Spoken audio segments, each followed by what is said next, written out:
బద్రీనాథ్ ఆలయ విరాళాల అవకతవకలపై దర్యాప్తు ముమ్మరం చేశారు. ఆరోపణలు ఎదుర్కొంటున్న చైర్మన్ కార్యాలయానికి చెందిన పీఏపై ఎఫ్ఐఆర్ నమోదు చేశారు. ఈ కేసు విచారణ చేయడానికి బద్రీనాథ్ కేదార్నాథ్ టెంపుల్ కమిటీ 4 సభ్యుల కమిటీని ఏర్పాటు చేసింది. ఈ కమిటీ ఓ సిబ్బందిపై వేటు వేసింది. విరాళాలు చోరీ చేశాడన్న ఆరోపణల కారణంగా అతన్ని విధుల నుంచి సస్పెండ్ చేసింది.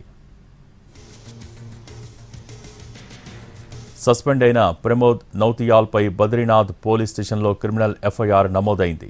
ఆలయ విరాళాల వివాదంపై మరోవైపు ఉత్తరాఖండ్ ప్రభుత్వం ఉన్నత స్థాయి విచారణకు ఆదేశించింది. ముఖ్యమంత్రి పుష్కర్ సింగ్ ధామీ ఆదేశాల మేరకు 3 సభ్యుల కమిటీ ఏర్పాటైంది. ఈ హై లెవెల్ కమిటీకి గర్వాల్ డివిజనల్ కమిషనర్ ఆనంద్ స్వరూప్ నాయకత్వం వహిస్తున్నారు.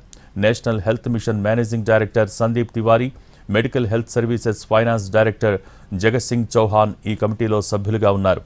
బద్రీనాథ్ ఆలయ విరాళాలు, కానుకల లెక్కింపులో జరిగిన అక్రమాలపై సమగ్ర విచారణ జరిపి 15 రోజుల్లోగా ప్రభుత్వానికి నివేదిక సమర్పించాలని ముఖ్యమంత్రి ఈ కమిటీని ఆదేశించారు.